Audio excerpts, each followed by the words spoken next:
السلام علیکم ناظرین، آج کا سچ کے ساتھ میں ہوں ندیم حسین۔ پاکستان میں سیاست کی بے یقینی کے بادل چھائے ہوئے ہیں۔ گو کہ الیکشن کمیشن آف پاکستان نے جنوری کے آخری ہفتے میں انتخابات کے انعقاد کا عندیہ دیا ہے، لیکن اس کے باوجود ابھی تک ایک بے یقینی کی کیفیت جو ہے وہ برقرار ہے، اور ظاہر ہے اس صورتحال کے تناظر میں سیاسی پارٹیاں جو ہیں وہ اپنا اپنا ایک موقف جو ہے وہ اپنائے ہوئے ہیں۔ پاکستان پیپلز پارٹی جو ہے وہ لیول پلینگ فیلڈ کی بات کر کے اب خاموش ہے، اور دکھائی یہ دیتا ہے کہ انہوں نے سب کچھ سابق صدر آصف زرداری کو سونپ دیا ہے، جو در پردہ ملاقاتوں میں مصروف ہیں، اور اس کا نتیجہ کیا نکلتا ہے یہ تو آنے والا وقت ہی بتائے گا۔ مسلم لیگ نواز، ظاہر ہے مسلم لیگ نواز کے جو قائد ہیں میاں نواز شریف، ایک مرتبہ پھر آج یہ بات کہی گئی ہے کہ 21 اکتوبر جو ہے ان کی کنفرم ہے، وہ واپس آ رہے ہیں۔ شہباز شریف نے آج اس حوالے سے کیا کہا، آپ کو سناتے ہیں۔ پروگرام انشاءاللہ فائنل ہے میاں نواز شریف صاحب کا 21 اکتوبر کو انشاءاللہ وہ پاکستان تشریف لا رہے ہیں، اور اللہ تعالیٰ نے چاہا تو وہاں پر ان کا پاکستان کے عوام والہانہ تاریخی استقبال کریں گے انشاءاللہ۔ اور میری آپ کے توسط سے گزارش ہے اپنے بھائیوں اور مسلم لیگ زعماء لیڈرز کہ وہ اب بیرون ملک کا سفر 21 اکتوبر کے بعد کریں، اور قائد کی جو ایک فقید المثال جو ان کی وہاں پر ویلکم کرنا ہے اس کے لیے وہ تیاری کریں۔ اب مسلم لیگ نواز نے ڈویژنل سطح کے اوپر بھی کوارڈینیٹرز جو ہیں ان کا تقرر کر دیا ہے، اور مرکزی قائدین جو ہیں ان کو ذمہ داریاں سونپ دی گئی ہیں۔ لیکن دلچسپ بات یہ ہے کہ بار بار یہ بات کہی جا رہی ہے کہ 21 اکتوبر کو میاں نواز شریف صاحب کی واپسی ہوگی، لیکن چہروں پر چھائے ہوئے تاثرات جو ہیں وہ اندر کی صورتحال کو چھپائے نہیں چھپ رہے ہیں۔ معاملہ کیا ہے اس بارے میں بھی بات جو ہے وہ وضاحت سے نہیں کی جا رہی ہے۔ نواز شریف صاحب جو ہیں وہ ایک بیانیے کی تلاش میں ہیں، اور کیا وہ ان 5 کرداروں کو معاف کرنے کے لیے تیار ہیں کہ جس کی وجہ سے ان کو یہ دن جو ہیں وہ دیکھنے نصیب ہوئے۔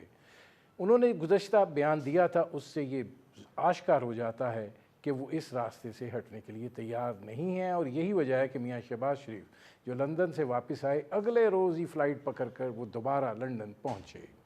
اب اس صورتحال میں کیا اب یہ ایک ہلکا بیانیہ جو ہے اس کو لیا جائے گا کہ خوشحال پاکستان جو ہے وہ ہمارا بیانیہ ہے، اور پھر یہ بیانیہ جو ہے یہ پاکستان کے عوام کے اندر جو ہے موجودہ صورتحال کے تناظر میں دیکھا جائے تو یہ چلے گا، بکے گا، اور مسلم لیگ نواز جو ہے اس کو وہ حمایت حاصل ہو پائے گی جس کی وہ متقاضی ہے یا جس کا وہ دعویٰ کر رہی ہے۔ نگران وزیر اعظم انوار الحق کاکڑ جو ہیں وہ یہ بات کہہ رہے ہیں کہ انتخابات جو ہیں وہ چیئرمین پی ٹی آئی کے بغیر ہو سکتے ہیں۔ انہوں نے یہ بھی کہا کہ وہ لوگ جو 9 مئی کے واقعات میں ملوث نہیں تھے وہ انتخابات میں حصہ لے سکتے ہیں، لیکن جو ان واقعات میں ملوث تھے قانون جو ہے اپنا راستہ لے گا، اور ان کو اس کے مطابق جو ہے وہ سزائیں ملیں گی۔ اس صورتحال میں کیا کسی سیاسی جماعت کو جو ہے وہ سیاسی منظرنامے سے الگ رکھا جا سکتا ہے؟ ماضی میں ہم دیکھتے آئے ہیں کہ ایسا ہوا بھی ہے، لیکن یہ بھی دیکھا گیا ہے کہ وقت گزرنے کے ساتھ جو ہیں وہ زخم مندمل بھی ہوئے ہیں، حالات بدلے بھی ہیں، اور میاں نواز شریف صاحب کا 3 مرتبہ وزیر اعظم بن جانا اسی امر کی نشاندہی کرتا ہے، اور اب وہ 4تھی دفعہ کے لیے پر تول رہے ہیں۔ پاکستان کی سیاست کے اندر آنے والے دنوں میں استحکام آئے گا، اور یہ بات جو کہی جا رہی ہے کہ نہیں بہت کچھ بدلے گا، اور شاید وہ جسے کہتے ہیں نا پنجابی میں پورا پانڈا ہی پلٹ دیا جائے، ایسی صورتحال جو ہے وہ بھی رونما ہو سکتی ہے۔ یہ وہ منظرنامہ ہے جس پر کریں گے بات میری آج کی مہمان شخصیت جو ہیں وہ سیزنڈ پولیٹیشین ہیں، اور ظاہر ہے کہ سیاست کے میدان میں وہ کبھی ڈوبتے ہیں کبھی ابھرتے ہیں، اور آج کل وہ پھر سرگرم عمل ہیں، اسلام آباد میں ہیں، لوگوں سے ملاقاتیں بھی کر رہے ہیں، اور پاکستان کی سیاست کے حوالے سے وہ تبصرہ بھی کر رہے ہیں۔ میرے آج کی مہمان شخصیت محمد علی درانی صاحب۔ درانی صاحب یہ فرمائیے گا کہ بڑا دلچار ہے، پہلے تو آپ سے یہ ایک چھوٹا سا سوال پوچھ لوں کہ آپ کدھر ہیں، کس کے ساتھ ہیں، کیا کر رہے ہیں؟ اچھا سوال ہے. میں تو اپنے ساتھ ہوں اور عوام کے ساتھ ہوں. لیڈر مجھے زیادہ وارہ نہیں کھا رہے، تو اس لیے بس اپنے آپ میں جی رہا ہوں اور اپنے عوام کے دکھ محسوس کرنے کی کوشش کرتا ہوں. جب دکھ بہت بڑھ جاتے ہیں تو پھر آ کے شور مچانا شروع کر دیتا ہوں. کیونکہ میرا ایجنڈا اگر لیڈر کا ایجنڈا ہو، پارٹی کا ایجنڈا ہو، تو پھر مجھے اس پہ چلنا پڑتا ہے، اور اگر پبلک کا ایجنڈا ہو تو وہ پارٹیوں کے لیے قابل قبول نہیں ہوتا. تو اس لیے میں پبلک ایجنڈے کے اوپر چلتا ہوں. اور جب مجھے یہ محسوس ہوتا ہے کہ اس وقت پبلک شدید اب محسوس ہوا، تبھی میں نکلا ہوں کہ اس وقت جو معاشی صورتحال ہے ملک کی، جو سیاسی ٹکراؤ کی کیفیت ہے، جو عمومی ایک عدم استحکام کی کیفیت ملک میں بنی ہوئی ہے، یہ سب چیزیں مل کے مزید مایوسی اور نا امیدی پیدا کر رہی ہیں عام آدمی میں. اچھا، اس میں اب درانی صاحب سوال یہ پیدا ہوتا ہے کہ آپ ظاہر ہے کہ میں نے یہ سوال آپ سے اس لیے بھی پوچھا کہ آپ یہاں پر آئے، آپ صدر پاکستان سے بھی ملے اور بہت سی ملاقاتیں بھی آپ نے کی ہیں. جب آپ یہ ملاقاتیں کر رہے ہیں تو آپ کے ذہن میں کیا اس سیاسی بے یقینی کی کیفیت میں آپ کے ذہن میں کیا خاکہ یا نقشہ ہے جس کو آپ سمجھتے ہیں کہ اس سے بہتری آ سکتی ہے؟ میں ایک بہت ہی کلیئر سا خاکہ لے کے گھر سے نکلا تھا، اور میرے اس ایجنڈے کے یا اس خاکے کے 3 نکات تھے: پاکستان، جمہوریت اور فوج. میں یہ پرپوز کیا کہ پاکستان، جمہوریت اور فوج کو سیاسی ٹکراؤ سے نکال دیا جائے. سیاسی استحصال یا سیاسی دہشت گردی یا سیاسی شدت پسندی سے ان تینوں چیزوں کو نکال کے باقی آپ لوگ سیاست کریں. سیاستدانوں سے ہماری یہ درخواست ہے. پاکستان کو غدار بنانے کے لیے استعمال نہ کیا جائے. اب جمہوریت کو انتقام کے لیے استعمال نہ کیا جائے. ہم کہتے ہیں جمہوریت جو ہے وہ انتقام ہے. جمہوریت انتقام نہیں ہے، جمہوریت تو امید کا پیغام ہوتی ہے. اور تیسری نقطہ جو ہے فوج کا ہے. فوج کو نہ اقتدار میں آنے کے لیے استعمال کریں، نہ اقتدار سے نکالنے کے لیے استعمال کریں. فوج ایک قومی اثاثہ ہے جس نے کمزور ترین معاشی حالات کے باوجود اس وقت ملک کے پورے سٹرکچر کو سپورٹ کی ہوئی ہے. آپ درانی صاحب یہ نہیں سمجھتے کہ یہ تینوں چیزیں جو ہیں وہ انٹر ریلیٹڈ ہیں، اور اس وقت جو یہ مسائل پیدا ہوئے ہوئے ہیں اس میں ان تینوں کا ایک اپنا حصہ اور ایک اپنا کردار ہے؟ کیسے؟ دیکھیں جی، پاکستان کا جہاں تک تعلق ہے، پاکستان بیچارے نے کیا کیا ہے؟ اب تک جو آیا ہے اس نے اس کو کھایا ہے. اس کا کیا قصور ہے؟ جمہوریت نے کب کسی کو دنیا میں تکلیف دی ہے؟ جمہوریت تو عوام کو حکمران منتخب کرنے کا موقع دیتی ہے. ہم جمہوریت کو موقع نہ دیں بلکہ جمہوریت کو انتقام اور جمہوریت کے ذریعے آنے کے بعد غیر جمہوری اقدام اور جمہوریت کے ذریعے آنے کے بعد عوام کو اقتدار سے محروم کرنے کے اقدامات کریں. یہاں کی وہ جمہوریت ہے جس جمہوریت کے اندر 76 سال میں بلدیاتی انتخابات نہیں ہوئے. ہم ایک عام شہری کو وہ بنیادی حق بھی دینے کے لیے تیار نہیں ہے جو اس کا آئینی حق ہے. سب سے پہلا الیکشن یا پہلا ووٹ جو اس کو ڈالنا چاہیے وہ بلدیاتی کا ڈالنا چاہیے. ہم اسے صوبائی اور قومی کا لے کے حکومتیں بنانے کے بعد، حکومتوں میں آنے کے بعد ہم انتقام کی بات کرتے ہیں. ہم ماضی والوں کو مطلب مورد الزام ٹھہرانے کی بات کرتے ہیں. ہمارے لیڈر بھی ماضی میں رہتے ہیں، ہمارے ملزم بھی ماضی میں رہتے ہیں، ہمارے مجرم بھی ماضی میں رہتے ہیں، ہماری معیشت بھی ماضی میں رہتی ہے، ہمارے ہیرو بھی ماضی میں رہتے ہیں، ہمارا انتقام بھی ماضی میں رہتا ہے. اور ہماری پوری جو سیاست ہے وہ ریورس گیئر میں چلتی ہے. جب بھی کوئی آتا ہے وہ کہتا ہے جی میرے ساتھ یہ ہوا تھا تو اس لیے یہ ہو گیا. یہ کوئی نہیں کہتا کہ اب میں کیا کروں گا. تو لہٰذا میں نے جب یہ جمہوریت کی بات کی، اب آ جائیں آپ فوج پہ. اب تک میں نے ابھی ہمارے ایک دوست آئے ہوئے، ان سے میں نے پوچھا کہ کتنے آرمی چیف ہوئے ہیں جن کا تقرر ہوا ہے، کس نے کیا؟ اکثریت کا میاں صاحب نے کیا، کوئی ایک دو کا کسی اور نے کیا ہوگا. اور ان تمام جو آرمی چیف تقرر ہوئے ہیں کوئی پرانے آرمی چیف کے کہنے پہ تقرر نہیں ہوا، سیاستدانوں کے اپنے کہنے پر مجھے ایک بریک لے لوں، یہیں سے شروع کرتے ہیں۔ ناظرین ہماری گفتگو جاری ہے، وقت ہوا ایک مختصر سے کمرشل بریک کا، ملتے ہیں اس وقفے کے بعد۔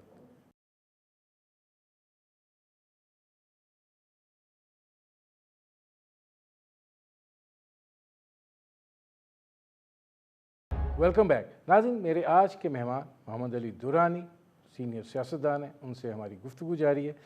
درانی صاحب، آپ جب فوج کی بات کر رہے ہیں تو مطلب آپ کو ان کی بڑا ایک قریب سمجھا جاتا ہے، تو اب جب آپ اس وقت یہ صورتحال لے کر نکلے ہیں، آپ بڑی مفاہمت کی بھی بات کر رہے ہیں، تو کیا آپ کوئی رول پلے کر رہے ہیں؟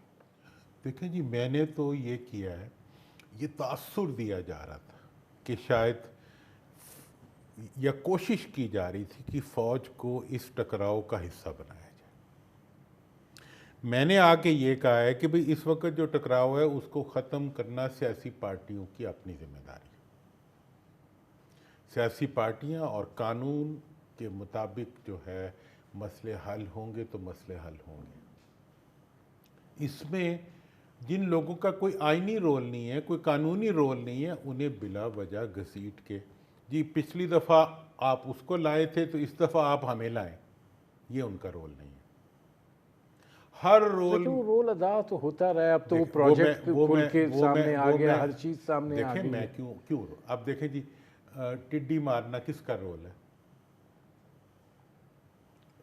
ایگریکلچر ڈپارٹمنٹ کا ہے نا، کس فوج سے آپ کرواتے رہے۔ فلڈ آ جائے تو کس کا رول ہے؟ کنسرن ڈپارٹمنٹ کا، وہ بھی کرواتے رہے ہیں آپ۔ اسی طریقے سے دہشت گردی سے لڑنا جو ہے وہ مطلب گورنمنٹ مشینری کا کام ہے نا۔ کراچی کے اندر رینجرز آنا، کراچی کا امن و امان برقرار رکھنا کراچی کی انتظامیہ کا کام ہے۔ آپ لکھ کے بلاتے ہیں، بلانے کے بعد پھر اس کے کچھ اثرات بھی ہوتے ہیں، ان اثرات کی بنیاد پہ آپ تنقید بھی کرتے ہیں، فائدہ بھی لیتے ہیں اور تنقید بھی کرتے ہیں۔ جمہوریت آپ کے ہاتھ میں رہتی ہے اور متخواری ان کے ہاتھ میں آ جاتی ہے۔ تو بات یہ ہے کہ ایسی سچویشن میں ہمیں اپنی حدود کا تعین کرنا چاہیے سیاستدانوں کو۔ جب ویکیوم پیدا ہوتا ہے، اگر ویکیوم کے اندر کوئی سہارا نہیں دے گا تو سارا نظام گر جائے گا۔ پھر جو اس وقت ملک کے اندر بیٹھی ہوئی قوت ہوتی ہے اس کو وہ سہارا دینا پڑتا ہے، لیکن آپ کیوں وہاں تک حالات کو لے کے جاتے ہیں؟ کون سی ریکنسیلیشن ہے یا کون سا جھگڑا ہے جس کو میوچلی پولیٹیشنز آپس میں طے نہیں کر سکتے؟ اب یہاں پہ اسی سے جوڑ لیتے ہیں کہ یہ جو بات کر رہے ہیں نگران وزیر اعظم انوار الحق کاکڑ صاحب کے بغیر چیئرمین پی ٹی آئی کے بھی انتخابات ہو سکتے ہیں۔ جو لوگ 9 مئی کے واقعات میں ملوث تھے وہ اپنے کیے کا بھگتیں۔ تو آپ یہ سمجھتے ہیں کہ پاکستان تحریک انصاف جو ہے وہ کسی شکل صورت میں آپ کو آنے والے انتخابات میں دکھائی دیتی ہے؟ دیکھیں جی، تحریک انصاف کے جتنے بھی لیڈرز ہیں ان سے میری ملاقاتیں ہوئی ہیں، ان کی میں نے رائے پوچھی ہے۔ وہ پہلی بات تو یہ کرتے ہیں کہ جی ہم کسی بھی صورت میں کسی بھی ادارے سے ٹکراؤ نہیں چاہتے، حتیٰ کہ ہم اب یہ بھی چاہتے ہیں کہ سیاسی قوتوں کے درمیان بھی ریکنسیلیشن ہو۔ ہم ہر ایک سے بات کرنے کے لیے بھی تیار ہیں اور ملنے کی وہ تو وہ تیار ہے نا، اب وہ تیار ہیں نا۔ اچھا جی، وہ پہلے بھی تیار تھے، وہ تیار ہوں گے پہلے بھی۔ اچھا، اب جہاں تک سوال ہے آئندہ انتخابات کا، آئندہ انتخابات میں کسی سیاسی پارٹی کو انتخابی عمل سے نکالنے کا اختیار کس کے پاس ہے آپ کے خیال میں؟ عوام کے پاس نہیں، عوام کے پاس تو اقتدار دینے اور نہ دینے کا وہ تو نہیں رکھنا، نہ رکھنے کا باقی پھر الیکشن کمیشن نہیں، عدالت کے پاس۔ دیکھیں بات یہ ہے کہ کسی پارٹی نے الیکشن میں جانا ہے یا نہیں جانا، کیا آپ اس کا فیصلہ کر سکتے ہیں؟ ندیم نہیں کر سکتا، نہ وزیر اعظم کر سکتے۔ اس کا فیصلہ جو ہے کوئی ریفرنس بھیجا جائے گا عدالت میں تو عدالت کرے گی۔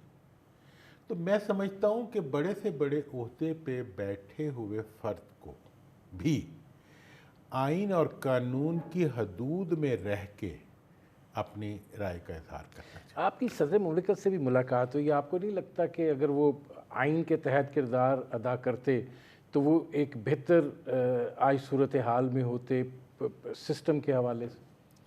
آئین کے تقاضے جو ان کے بقول، انہوں نے جو آئین کا تقاضا ہے اس کے مطابق انہوں نے کام کیا. صدر کے پاس اختیاری کتنا ہے؟ دیکھیں جی، صدر نے خط لکھنا تھا انتخابات کے بارے میں، انہوں نے لکھ دیا. پہلے 90 دن کا لکھا تھا، وہ کسی نے نہیں مانا. اب انہوں نے 90 دن کا ذرا تھوڑا سا لوز خط لکھ دیا، تو وہ انہوں نے تو مفاہمت کی فضا بنائی نا. اور پھر آپ دیکھیں، میں نے تو جب میں آیا تھا میں نے پہلی بات یہ کی تھی، یہ 3 باتیں کی تھی، اور میں نے یہ کہا تھا کہ انتخابات ہر صورت میں، سینٹ کے انتخابات سے پہلے انتخابات صوبائی اور قومی اسمبلی کے انتخابات مکمل ہو جانے چاہیے. یہ میرا تو مارچ سے پہلے انتخابات کرانا آپ کی جمہوری عمل کے تسلسل کے لیے ضروری ہے. باقی آپ 90 دن، 90.5 دن، 91 دن، 95 دن، اس پہ جتنی بھی ڈسکشن کرنا چاہیں کر سکتے ہیں. لیکن اگر آپ نے جمہوریت کی روح کو دیکھنا ہے تو آپ کو ہر صورت میں مارچ سے پہلے انتخابی عمل مکمل کر لینا چاہیے، تاکہ سینٹ کا انتخاب ہونے کے بعد صدر کا انتخاب ایک بات بتائیں، جب آپ مفاہمت کی بات کرتے ہیں، سیاست کی تقسیم اس وقت نفرت کی بنیاد پہ ہو چکی ہے. اختلاف رائے جو ہے وہ بحث و مباحثے کے نتیجے میں آگے پیچھے ہو سکتا ہے، لیکن جب آپ نفرت کی بنیاد پر ایسی تقسیم کر دیں کہ جب آپ کسی سے بات کرنے کے لیے بھی تیار نہ ہوں، کسی سے ہاتھ ملانے کے لیے بھی تیار نہ ہوں، تو پھر ایسی صورتحال میں، اور جب آپ کو یہ گمان ہو کہ شاید آپ اس وقت ایک ایسے مقام پر ہیں جہاں آپ کو کوئی زیر نہیں کر سکتا. دیکھیں، تکبر تو انسان کو لے بیٹھتا ہے، نفرت انسان کو لے بیٹھتی ہے. بات یہ ہے کہ جب اگر آپ ملک جو ہے، ملک کے لیے نہیں سوچیں گے، اگر آپ عوام کے لیے نہیں سوچیں گے، اپنے لیے صرف سوچیں گے اور ٹکراؤ کے لیے سوچیں گے، تو آپ کہاں پہنچیں گے؟ گڑھے میں جائیں گے. اس وقت جو ہے عام آدمی بھی یہی چاہتا ہے، تمام پارٹیز کی لیڈرشپ اور تمام پارٹیز کے ورکرز بھی یہ چاہتے ہیں کہ الیکشن کے عمل کے نتیجے میں سیاسی عمل آگے بڑھے، نفرتوں کو پیچھے ڈالیں. میاں صاحب کا وہ بیان آیا تھا کہ جی احتساب اور اس کے ذریعے آئیں گے، لیکن اب انہوں نے اپنے ری ایڈجسٹمنٹ کی ہے اپنے نیریٹو میں، اور میرا خیال یہ ہے کہ ان کی یہ ضرورت ہے کہ وہ نیلسن منڈیلا بن کے آئیں، وہ فتح مکہ کی طرح آئیں. یہ تو نہیں، مطلب دیکھیں، انتقام سے، نفرت سے، توڑ پھوڑ سے آپ ملک کو کہاں تک لے جائیں گے؟ میرے سے پوچھیں تو میں تو یہ تجویز دے رہا ہوں کہ بھئی سارے سیاسی پارٹیاں اکٹھے بیٹھ کے کہیں کہ جی اگلے 5 سال ہم اکٹھے حکومت کریں گے، سب مل کے کریں گے. 500 بندوں کی کیبنٹ نہیں بنائیں گے، 25 کی بنائیں گے، لیکن سب مل کے چلیں گے. اگر یہ فیصلہ کر لیں گے تو عوام کی نظروں میں سیاستدان کا عزت بڑھ جائے گی اور ملک کی معیشت کو سہارا مل جائے گا. اس وقت جو اقدامات اٹھا رہی ہے فوج اور ملکی ادارے ملکی معیشت کو ریسٹور کرنے کے لیے، ان کو ایک مدد مل جائے گی. آپ نے ملک کو آگے لے جانا ہے، تبھی تو آپ کا اقتدار اور آپ کا احترام قائم رہے گا، ورنہ تو آپ مودی کی گالیاں سنتے رہیں گے ہر وقت، اور اس کشمیری اس کا ظلم اٹھاتے رہیں گے. مجھے ایک بریک لینا پڑ رہا ہے. ناظرین، ہماری گفتگو جاری ہے، وقت ہوا ایک مختصر سے کمرشل بریک کا. ملتے ہیں اس وقفے کے بعد.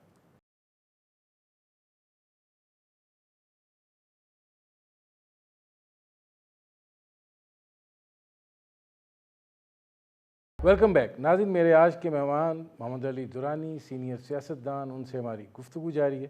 اچھا درانی صاحب، یہ فرمائیے گا، آپ کو لگتا ہے کہ میاں صاحب 21 اکتوبر کو آ رہے ہیں، اور دوسرا اس کے ساتھ یہ بھی ہے کہ آپ نے کہا کہ انہوں نے اپنے بیانیے میں ری ایڈجسٹمنٹ کی ہے، آپ کو لگتا ہے کہ وہ ری ایڈجسٹمنٹ ان کو سوٹ کرے گی، یا وہ اپنے اس بیانیے پر قائم رہیں گے، اپنی جو ان کی ایک روایت و طرز سیاست ہے اس کے مطابق؟ دیکھیں جی، ہمارا تو یہ استحقاق نہیں ہے، یہ طاقت نہیں ہے کہ ہم ان کی کسی رائے کو یا ان کے کسی فیصلے کو چیلنج کر سکیں. ہم تو رائے دے سکتے ہیں، اور ہم یہ سمجھتے ہیں کہ تمام پولیٹیکل لیڈرشپس جو ہیں وہ ملک کا اثاثہ ہیں اور ان کو ملک کا اثاثہ ہی بننا چاہیے. ان کو ملک کے اندر ٹکراؤ سے آج تک کسی کو کیا ملا ہے؟ میں تو 25 سال لوگ جیلوں میں رہنے کے بعد نکلتے ہیں تو پہلا اعلان کرتے ہیں کہ جی ہم نے سب کو معاف کیا. ہم نے تو اس ملک نے بہت کچھ دیا ہے, ملک میں بھی دیا ہے, ملک سے باہر بھی دیا ہے. تو ایسی سچویشن میں کیا ہماری ذمہ داری نہیں بنتی کہ ہم ملک کو اس کا قرض واپس کریں, ملک کو اس کی معیشت کی بہتری کا تحفہ دیں؟ ہماری معیشت اور ہماری بہتری جو ہوتی ہے بس وہ صرف اور صرف کیا انتقام میں سے نکلے گی؟ کبھی انتقام میں سے بہتری نکلی ہے؟ احترام میں سے بہتری نکلتی ہے اور قانون میں سے بہتری نکلتی ہے. انتقام لینا قانون کا کام ہے, فرد کا کام نہیں ہے. لیڈر انتقام نہیں لیا کرتے, قانون وہ کیا کرتا ہے, مطلب اصول کو اور انصاف کو لاگو کیا کرتا ہے. ہم کوئی جی بڑے عہدے پہ بیٹھ کے بندہ کہے جی یوں ہوگا, بھئی کیسے ہوگا؟ میں نے پچھلی دفعہ بھی جب میں میاں صاحب سے ملا تھا اور میں نے جب یہ استعفے وغیرہ دے رہے تھے ہمارے پی ڈی ایم کے لوگ جب ابھی اپوزیشن میں تھے, تو میں نے انہیں کہا تھا کہ 2 باتیں کہی تھیں. ایک تو میں نے انہیں یہ کہا تھا کہ جی خان صاحب کو کہا تھا کہ جناب جب تک کوئی عدالت کسی کو چور ڈکلیئر نہ کر دے آپ کا استحقاق نہیں ہے کہ آپ کسی کو چور کہیں. انہوں نے سنا؟ دوسری بات میں نے نہیں, انہوں نے سنا. دیکھیں جی ہمارا کام اب تو سمجھ آ رہی ہے نا, اب آپ کو لگتا ہے سمجھ آ رہی ہے؟ ہاں, اب تو وہ یہی کہہ رہے ہیں نا کہ جو عدالت فیصلہ کرے گی میں مانوں گا. دیکھیں بات یہ ہے کہ اگر آپ نہیں سمجھیں گے تو وقت سمجھا دے گا. ٹھیک ہے جی. اس کے بعد دوسری بات میں نے میاں صاحب سے کہی تھی, میں نے کہا جی آپ اگر بولنگ کرا رہے ہیں کرکٹ میں اور آپ ہر بال جا کے ریفری کو ماریں گے تو اس سے آپ کا سامنے والا کھلاڑی تو آؤٹ نہیں ہوگا. ریفری کا سر بھی پھٹ جائے تو پلیئر تو آؤٹ نہیں ہوگا. تو اگر آپ سیاست میں کھیل رہے ہیں تو اس سے کھیلو یار جو تمہارے سامنے کھڑا ہے. یہی آج پی ٹی آئی کو بھی کہہ رہا ہوں, یہی باقی پارٹیوں کو بھی کہہ رہا ہوں کہ بھئی آپ نے جو جنگ کرنی ہے آپ آپس میں کریں, خام خواہ پاکستان کو, جمہوریت کو اور فوج کو گھسیٹ کے اس میں نہ لائیں. آپ یہ جو نوار الحق کاکڑ صاحب کا سٹیٹمنٹ ہے اس کے بعد آپ سمجھتے ہیں کہ پاکستان تحریک انصاف کے چیئرمین آئندہ انتخابات میں آپ کو دکھائی دیتے ہیں؟ ان کے بیان کی کوئی قانونی وہ حیثیت نہیں ہے. Still he is caretaker prime minister. نہیں, he is prime minister, rather caretaker نہ بھی کہیں تو ہی از پرائم منسٹر. لیکن دیکھیں نا, اب سپریم کورٹ کا جج تو کوئی سٹیٹمنٹ نہیں دے سکتا نا, سپریم کورٹ کا فیصلہ ہی سٹیٹمنٹ ہوتا ہے نا. کسی کا الیکشن میں ہونا یا نہ ہونا اس کا فیصلہ کون کرے گا؟ آج تک کسی پرائم منسٹر نے یہ فیصلہ کیا نہیں. کوئی مارشل ایڈمنسٹریٹر بھی نہیں کر سکتا. اگر مطلب کسی کے خلاف ایوب خان کے زمانے میں بھی یا نہیں, ان کی جو کنوکشن ہے وہ تو سٹینڈ کرتی ہے نا, کیس چلتا رہے. کس کی کنوکشن؟ چیئرمین تحریک انصاف. ٹھیک ہے, کیس چلتا رہے. کیس چلنا 5 سال کے لیے نااہل تو ہو گئے نا. دیکھیں کیس چلنا, اگر نااہل ہو گئے تو ہو گئے, نہ ہوئے تو نہ ہوئے. اگر اگلی عدالت ریلیف دے دیتی ہے تو ریلیف ہو جائے گی, اگر ریلیف دے دیا تو گڈ ٹو سی ای ہو جائے گی, اگر ریلیف نہ دیا تو ناٹ ٹو سی ای ہو جائے گا. مطلب یہ تو ایک پروسیس ہے نا. دیکھیں یہ فیصلہ پھر بھی کسی حکومتی اہلکار کے کرنے کا نہیں ہے. یہ فیصلہ جو ہے یہ عدالت کے کرنے کا ہے اور عدالت جو فیصلہ کرے گی وہ مانا جائے گا. ادھر حملہ ہوا تھا نا امریکہ میں پارلیمنٹ پہ جو اس نے کیا تھا, تو وہ ایک ایک فرد کو سزا دے رہے ہیں, فرد کو سزا دے رہے ہیں, پارٹی کو نہیں دے رہے. جو فرد, جو قانون کا تقاضے ہوتے ہیں, قانون فرد کو چارج کرتا ہے, گروپ کو چارج نہیں کرتا, افراد کو چارج کرتا ہے. تو آپ اس وقت بھی جو قانونی کارروائی کریں گے, جو اب جن افراد کے خلاف ایویڈنس موجود ہوگا انہیں کون بچا سکتا ہے؟ جن کے خلاف ایویڈنس نہیں ہوگا انہیں کون ٹانگ سکتا ہے؟ نہیں, کوئی بھی نہیں. This is what everybody accepts. پوری دنیا, آج کی دنیا کیا ہے؟ آج کی دنیا تو آپ کے ہمارے ہاں تو ایویڈنس کی ضرورت نہیں ہوتی ہے. دیکھیں بات یہ ہے کہ یہاں پہ جو سزائیں ہوتی آئی ہیں کیا وہ کسی بڑے ٹھوس ایویڈنس کی بنیاد پہ ہوتی ہیں؟ معافی تو ہوتی رہی ہیں نا. دیکھیں الذوالفقار سے شروع ہو جائیں, ٹھیک ہے جی. اس کے بعد وہ کابل کی دہشت گردی سے آ جائیں, اس کے بعد پھر ان کے طیارے کے اغوا پہ آ جائیں مشرف صاحب کے, اور آج تک کے اس کے اوپر آ جائیں, تو سب پہ الزام بھی لگے اور سب پہ ایکوزیشنز بھی ہوئی اور سب جھوٹے بھی. بات یہ ہے کہ ہر وقت جو اس وقت کا ماحول ہوتا ہے اس میں وہ بہت بڑی چیز ہوتی ہے, لیکن یہ ہمارے ملک کی, ویسے میں اسٹیبلشمنٹ ہو جائے یا ہماری ملک کی جو انتظامی مشینری ہے اس کی یہ خوبصورتی ہے کہ وہ ملک سے لوگوں کو اتنے بڑے بڑے, میں پشاور میں پڑھتا تھا, اس وقت کے جو بڑے بڑے دہشت گرد تھے جو کابل میں بیٹھ کے پاکستان میں دہشت گردی کراتے تھے, بعد میں وہی لوگ ہمارے دائیں بائیں پاکستان کی جنگ لڑتے تھے. تو یہ جو نفرتیں ہوتی ہیں, یہ ان نفرتوں کو دھرتی جو ہوتی ہے, ملک جو ہوتا ہے وہ ماں کی طرح ہوتا ہے. اچھا اب یہ بتائیں کہ اس ساری سچویشن میں ایک الیکشن جنوری کے آخری ہفتے میں ہو جائیں گے, تو کتنے وزنی یہ الیکشن ہوں گے؟ یہ آپ کا اہم سوال ہے. دیکھیں جی, الیکشن کا ہونا آپ کے جمہوری عمل کے تسلسل کے لیے ضروری ہے. وزنی ہونے کا جو فیصلہ یا وہ ہے اہتمام, وہ حکومت وقت کی ذمہ داری ہے. اگر وہ کوئی ایسے انتظامی اقدامات کریں گے جس کی وجہ سے الیکشن کی کریڈیبلٹی اروڈ ہو جائے, تو یہ ملک کو بہت مہنگا پڑے گا. یہ اہتمام کرنا, دیکھیں یہ انتظامی کام ہے, قانونی کام نہیں ہے. قانونی تو عدالتوں نے جو بھی فیصلہ, دیکھیں عدالت کے فیصلے کو دنیا میں کہیں کوئی چیلنج نہیں کرتا. عدالت کے فیصلے کو آج بھی تسلیم کیا جاتا ہے, لیکن اگر انتظامی طور پہ ڈسٹارشن کی جائے, بھٹو صاحب کو پھانسی عدالتی قتل کی شکل میں یا جس شکل میں بھی ہوئی, لوگوں نے مان لیا, انہوں نے بھی مان لیا. لیکن جب بھٹو صاحب کے زمانے میں دھاندلی ہوئی الیکشن میں, تو سب جگہ ری ایکشن ہو گیا. تو بات یہ ہے کہ عدالت کے ذریعے ہونے والا اقدام کی اور حیثیت ہے, اور اگر اس کو آپ انتظامی مشینری کے ذریعے کوئی ڈسٹارشن کریں گے تو اس کا ری ایکشن جو ہوگا وہ پھر حکومت وقت کو برداشت کرنا پڑے گا. کیا ان انتخابات کے نتیجے میں ملک میں سیاسی استحکام آتا ہوا دکھائی دیتا ہے؟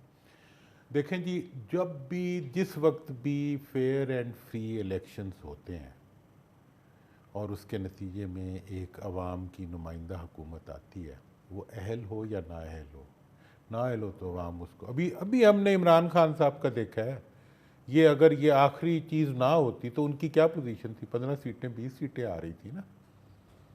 لیکن وہ تو جب اگلا وہ حکومت آئی تو وہ اپنے لیے نہ کوئی ایجنڈا بنا سکی, نہ اپنے آنے کو جسٹیفائی کر سکی. انہوں نے ایسا ماحول بنا دیا کہ عوام کا ٹیبل ٹرن ہو گیا. وہ فیسز اکٹھے ہو گئے جن کو عوام اکٹھے نہیں دیکھنا چاہتے تھے. یہ اس وقت بھی انہیں پتہ ہونا چاہیے تھا آنے سے پہلے. بہرحال ہوا, اور اس کا آج خمیازہ بھگت رہے ہیں ان کی پاپولیرٹی کی شکل میں. مطلب یہ کوئی اتنی راکٹ سائنس تو نہیں ہے کہ جو پتہ نہیں کہاں سے کوئی مطلب امریکہ سے یا افریقہ سے ہو گئی ہو. ہمارا اپنے ہی کیے دھرے ہیں سارے جو ہمارے آگے آ رہے ہیں. نہیں تو کیا آپ کو پھر یہ نہیں لگتا کہ یہ انتخابات جو ہیں یہ پاکستان کے مشکل ترین انتخابات میں سے ہوں گے؟ یہ تو بنانے پہ تعلق رکھتا ہے. دیکھیں جی, اگر آپ نے عوام کے ووٹ ڈلوانے ہیں تو اس میں کیا مشکل ہے, اگر ووٹ چرانے ہیں تو بڑی مشکل ہے. مطلب یہ ہے کہ دونوں کاموں میں, لیکن اگر آپ نے اپنا بزنس ایز یوزول کرنا ہے, ہاں آپ صبح جاتے ہیں جناب, کپڑے پہنتے ہیں, آ کے اگر راستے میں سے آپ نے کسی کی ڈسٹارشن کرنی ہے تو بڑا مشکل ہے. میرے پروگرام کا وقت ختم ہو رہا ہے. بہت شکریہ محمد علی درانی صاحب. ناظرین, یہ تھے محمد علی درانی, سینئر سیاستدان, ان کی آپ نے گفتگو سنی. اب تک کے لیے اتنا ہی, اجازت دیجیے. اللہ حافظ.